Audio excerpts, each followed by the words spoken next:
All right, so you want to know the real deal about Putin? Not that bullshit PR crap they feed you on the news. Yeah. We went deep into the Wikipedia swamp, the whole damn thing. Right. And let me tell you, things get fucking dark. Oh, yeah. We're talking corruption, power grabs, the kind of shady shit that make your head spin. Yeah. It's a wild ride. Luckily, we've got you here, the Putin whisperer, to break it all down. I can try. So this guy's a master at grabbing power, right? Oh, absolutely. He wrote the book on it. And his playbook. It's a longer and more fucked up than you think. Way more. We're going way beyond those shirtless horseback riding photos. You know what I mean? Oh, yeah. We're going deep. We're talking KGB days, accusations of billion-dollar fortunes, the whole 9 yards. The whole 9. Get ready to have your mind blown wide open. So to really understand Putin, you got to go back to his roots. Okay, so take us back. The KGB. Right. And we're not talking about some cushy desk job. Yeah. This was a training ground. Oh, yeah? It molded his worldview. Yeah?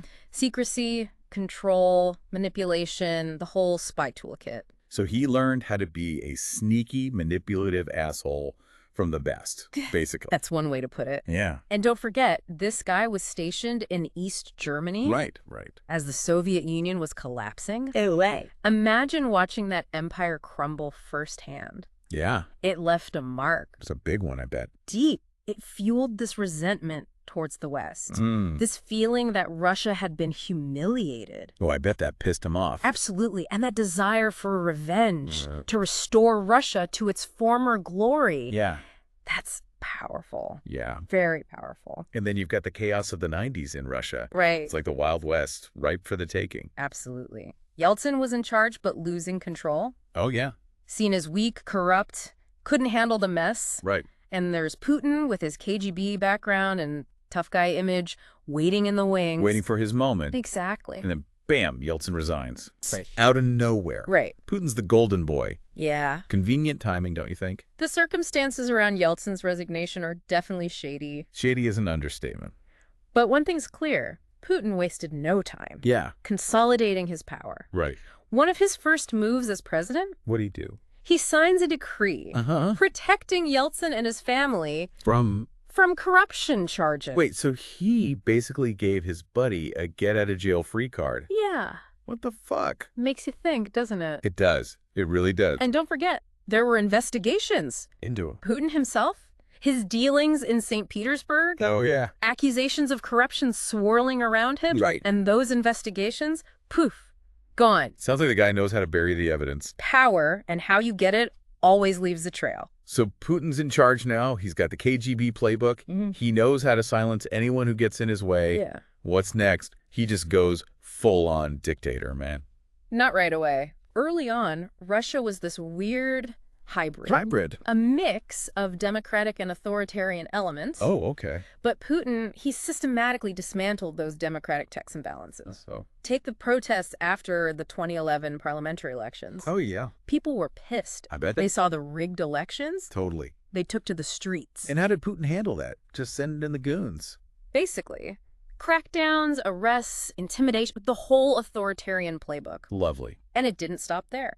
Pro-government paramilitary groups popped up. Oh, great. Ready to silence dissent. Freedom of speech, freedom of the press, all under attack. Especially online. Especially online. Journalists who dared to criticize the government Yeah. faced threats, violence, even imprisonment. So it's like, shut up or disappear. The message was clear. Don't fuck with Putin. Chillin', man. Over time, the political system transformed. How so? What experts called a hybrid regime. It's now, for all intents and purposes, a full-blown authoritarian dictatorship. Putin, the Tsar. Crushing dissent. Building his empire of fear. What's next on his agenda? Invading a country or two. Well, his foreign policy definitely took a very aggressive turn. Oh, yeah. Why? Starting with the annexation of Crimea in 2014. Ah, the good old land grab. What was his excuse for that one? Protecting ethnic Russians. That was the official line. Give me your break. But let's be real. It was a naked power play. Totally. He saw an opportunity to expand Russia's territory and influence. And he went for it. And the world just let him get away with it. There were condemnations, sanctions, but yeah. But he got what he wanted. He got what he wanted. And Crimea was just the beginning. Oh, really? There's evidence. Russian involvement in eastern Ukraine, Okay. even before the full-scale invasion in 2022. So he was already playing the long game, stirring shit up. Testing the waters, seeing how far he could push without Pissing off the world too much. without triggering a serious international response. Right. And then there's Syria. Oh, yeah. Putin saw a chance to prop up Assad, his ally, project Russian power in the Middle East. So he's playing chess while the rest of the world's playing checkers. He's strategic, calculating, and he's definitely not afraid to use military force to get what he wants. And speaking of using military force, we can't avoid the big one. The war in Ukraine. Right. That whole shit show. Yeah. What the hell was he thinking? The 2022 invasion of Ukraine, it was a massive escalation. Yeah. A real turning point in Putin's rule. Big time. The reasons behind it are complex. Oh, yeah, I bet. But one thing's for sure, Putin genuinely believes that Ukraine isn't a real country. Wait, seriously? Seriously. He even wrote this long, rambling essay about it. When? In 2021. Oh, wow. Laying out his whole twisted historical justification. A history lesson from the guy who rewrites history. Fuck that. He claimed that Ukraine is historically and culturally part of Russia, that its independence is artificial and illegitimate. What a load of crap. And he used that to justify a full-scale invasion. What an asshat. Propaganda played a huge role in selling the war to the Russian people. Oh, yeah, I bet. Those state-run media outlets were churning out lies 204/7. The misinformation campaign was relentless, Sickening. aimed at drumming up support for the war, demonizing Ukraine. And what about all those war crimes? Right. The ICC even issued an arrest warrant for Putin. They did. That's got to mean something, right? The atrocities committed in Ukraine are horrific. They are. The ICC accused Putin of being responsible for the illegal deportation and transfer of children from Ukraine to Russia. Kidnapping kids. That's fucked up. It's a dark chapter. For sure. And the full impact of this war on Ukraine on Putin's legacy is still unfolding. So we've got a war criminal, a master manipulator, and let's not forget, this guy's probably richer than God. What's the deal with his wealth anyway? Officially, he's practically broke, right? Officially, yeah. But we see him living the high life. Yachts, palaces, the whole 9 yards. There's this massive disconnect between Putin's officially reported wealth and the way he lives. Investigations, leaks, like the Panama Papers, they all point to a hidden fortune. How much are we talking? Potentially billions of dollars tied to Putin and his cronies. Billions. Seriously. No. Where the hell is he hiding all that cash? It's all very murky. Oh, I bet. Shell companies, offshore accounts, shady business deals. Right. It's a system designed to enrich Putin and his inner circle at the expense of everyone else in Russia. So the guy's a kleptocrat. Yeah. Stealing from his own people. The evidence is pretty damning. It is. And it's not just about personal greed. Okay. This level of corruption has a devastating effect on Russian society, destroys trust, cripples the economy, creates massive inequality. It's fucked up on so many levels. It is. So what can be done about it? Is there any hope for Russia? That's the million-dollar question. I know, right? Putin has built a very effective system of control. But the war in Ukraine, it's exposed cracks in the facade. Like what? Tell me there's some good news in all of this. The war has been a major setback for Putin. Exposed weaknesses in the Russian military, it's hurting the economy, and it's fueled dissent. Inside and outside Russia. Inside and outside Russia. Interesting. The war has really hurt him. So maybe this is the beginning of the end for Putin. Could this be his downfall? It's hard to say for sure. Yeah. But one thing is clear. The world is watching. Oh, yeah. The pressure on Putin is growing. Okay, so we've covered Putin, the KGB agent, Putin, the power-hungry politician, Putin, the war criminal. But what about the man behind the mask? What's he really like? Let's peel back the layers and see what we find. Okay. Well, to get the man, you got to look at the image he's built for himself. Okay, so what? Like the tough guy thing? Exactly. He wants to come across as this macho, outdoorsy badass. Yeah. I gotta admit, those photo shoots are kind of hilarious. Shirtless, Putin on a horse, fishing in a frozen river, pure Hollywood. It's all carefully calculated, you know? So he's projecting this image of strength, the virile Russian man. Classic. And it works for his base. So it's all bullshit then, a big PR stunt. Well, there's definitely a performance element to it, but remember, this is a guy who came up in the KGB. Where image is everything. Exactly. So he's a master manipulator. What else is new? He's a pro at controlling how people see him. And it's not just the photo shoots. He's pushed this whole devout Orthodox Christian thing, too. Wait, so he's found God now. Give me a break. It's a way to appeal to the conservative side of Russian society, those traditional values. Right. So he's a tough guy, a holy man, a master manipulator. What else? What can't this guy do? Well, one thing he hasn't been able to do is explain away those rumors about his money. Yeah, let's talk about the cash. Officially, he's practically broke, right? On paper, sure. But we see him living like a goddamn king. What's the deal with that? There's a massive gap between what he claims to earn and how he actually lives.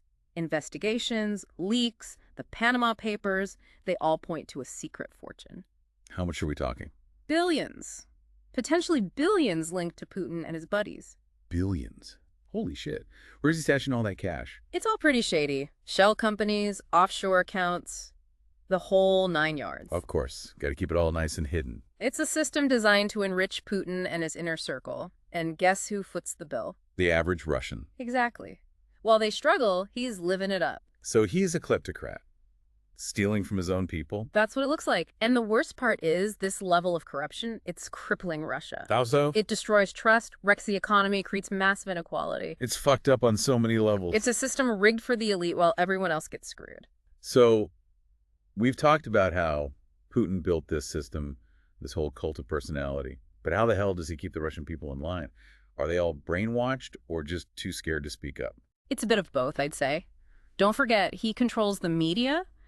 Russians are fed a constant stream of pro-Putin propaganda. Right, so they see him as the strong leader, the savior of Russia, the only one who can stand up to the West. Exactly. They push this image of strength, decisiveness. He's the guy defending Russia's interests no matter what. And people actually buy into that.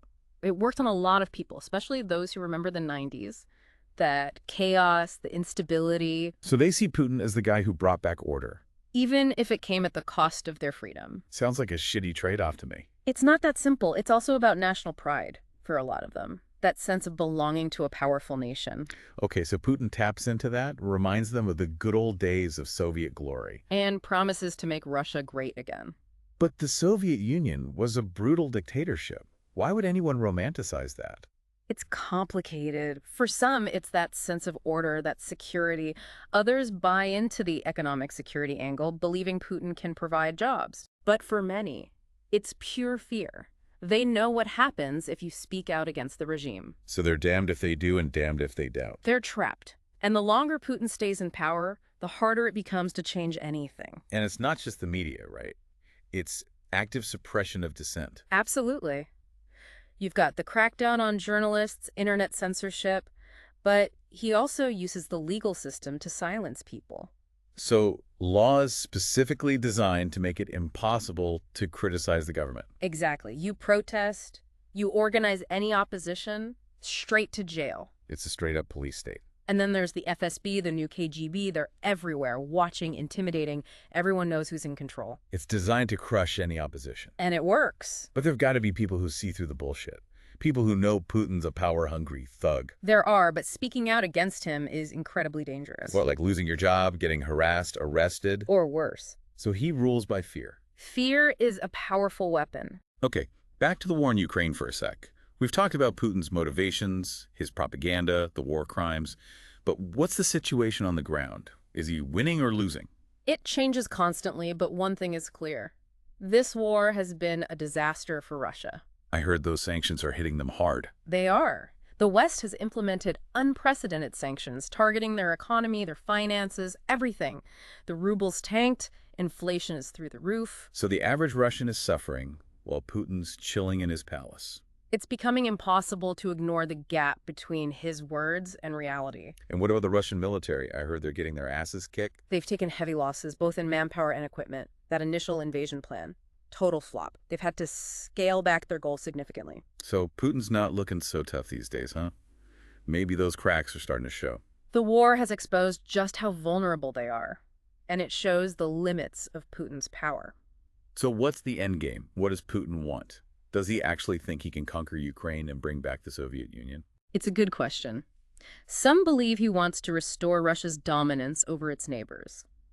like a new Soviet sphere of influence. That's a pretty big goal, especially when he can't even take Kyiv. Others think he just wants to secure Russia's borders to create a buffer zone against NATO. You mean the NATO that wasn't actually threatening him? He views NATO as an existential threat, an enemy force encroaching on Russian territory. So the whole invasion was based on nothing but paranoia. Whether it's real fear or a convenient excuse, it's driving his foreign policy. He's a paranoid old man with nukes. Great. He's a man obsessed with restoring Russia's glory, and he's willing to do whatever it takes. Okay, so we've talked about Putin the spy, Putin the politician, Putin the warmonger. But what about Putin the man? What do we know about his personal life? Is he as cold-blooded off-camera? Putin's a pretty private guy. Yeah, a real man of mystery. Lots of speculation about his relationships, his family. Right. I mean, we know he was married for a long time, has a couple of daughters. Right. He and his wife, Ludmila, divorced in 2013 after 30 years. Yeah, that was weird, right? For a guy who's all about control, to have this public breakup. It was definitely unusual, especially for a leader like him. I remember they announced it on TV after watching a ballet together or something. Yeah, it was all very staged, very Putin. Like he was trying to control the narrative of his own divorce. It makes you wonder, what about his kids? Are they mini Putins in training? Putin has 2 daughters, Maria and Katerina, but they're kept out of the spotlight. Their lives are pretty much a secret. Figures. Got to keep everything hush-hush. But what about all those rumors about his love life? Mistresses, maybe even more kids. There's a lot of gossip, but nothing solid. He's good at keeping that stuff under wraps. Yeah, that's his specialty. Yeah. Okay, so we've covered a lot of ground here. Putin's rise to power, how he keeps control, the war in Ukraine, the whole money thing, the image he projects. What's the bottom line? What does it all mean? The main takeaway is that Putin is a master strategist. He plays the long game, manipulates people, and he's ruthless. Sounds about right. He's not giving up anytime soon, and he's willing to do whatever it takes to get what he wants. So basically, he's a dangerous asshole who'll start a war if he feels like it. He's definitely a dangerous man. And his actions have huge consequences, not just for Russia, but for the whole world. Yeah, no kidding. The war in Ukraine proves that. So what happens next? What's the future look like for Putin and for Russia? That's the million-dollar question. The war's been a setback for him, but it's impossible to predict his next move. So he could keep pushing, get even more aggressive, or try to backpedal and save face. Maybe. Or maybe he'll get what he deserves. You know, a coup, an uprising shipped off to The Hague. It's possible, but he's built a very effective system of control in Russia. Challenging him is a huge risk. So we're stuck in this weird standoff. He's clinging to power, but he's weaker, and everyone's waiting to see what happens. Pretty much. The stakes are incredibly high, though. It's not just about Russia. This could affect all of us. Well, that's a cheery thought. Anyway, it's been real, talking about all things Putin. Thanks for breaking it down for us. No problem. And to everyone listening, we've barely scratched the surface here, this Putin thing. It's a rabbit hole that goes deep. Do some digging on your own. But be careful out there. You never know who's watching.